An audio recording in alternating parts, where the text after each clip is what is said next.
Hello အားလုံးမင်္ဂလာပါအခုကတော့ဗောနော်9ရောက်နေပြီအခုကတကြံပေါ့နော်တကြံဒီနေ့ဟုတ်တယ်ဒီနေ့အကျိုးလေးပေါ့နော်အကျိုးမနေ့အချက်ပေါ့နော်အားလုံးပဲ test ပါစီတမျိုးဘက်ကအဲ့လိုမပြောဘူးပြောရရင်တော့ဗောနော်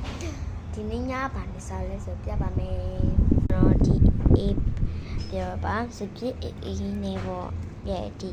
basic ကိုလေးနဲ့စားရပါတော့ခုနကတခုစားထားဒါတော့အဖေလုပ်ပြီးတာအဖေဖြောပြီးရပါတော့အဲ့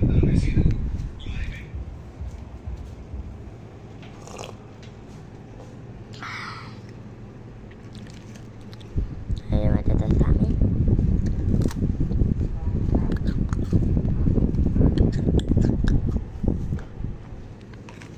说什么变？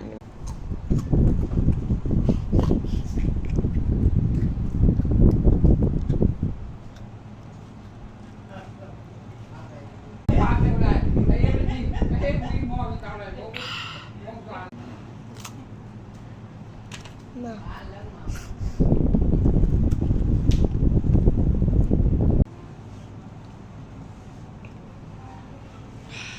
ဒါကျွန်တော်ဘောနော်ဒါကျွန်တော်စားတာဘိုက်တော်ပြည့်နေဒါနှစ်ထောက်ရှိပြီဒါနှစ်ခွက်ရှိပြီတော်တော်ပြည့်နေမနေ့ကျရင်နွားနိုးနဲ့ဒီဘီစကစ်နဲ့စားပါနော်ဒီဘီစကစ်ကဟိုဘောနော်တရားစင်ပြောရမယ်ဆိုထုတ်လိုက်ပါနော်ထုတ်လိုက်နှစ်ခုဝယ်ထားတယ်နှစ်ခုပြောရမို့နှစ်တရားစင်ဝယ်ထားတယ်ပေါ့နော်မပြောတတ်ဘူးတမီးကကင်လူမျိုးနဲ့တမီးကကင်လူမျိုးနဲ့တမီးကကင်လူတမီးကကင်လူမျိုးနဲ့ကင်ဗမာလူမျိုးနဲ့ဆက်ထားပါတော့အဲ့ဒါဗမာနဲ့လေအဲ့လိုမျိုးတောင်းဝင်မှာတစ်ခေါက်နေနေမရဘူး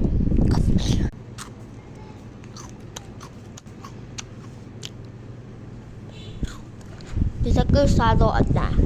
အေးတောင်း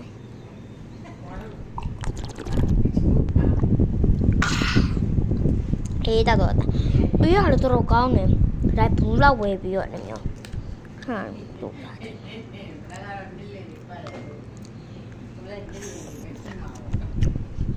ဘာလဲလားတဲ့ဟိုလေးပြောပါ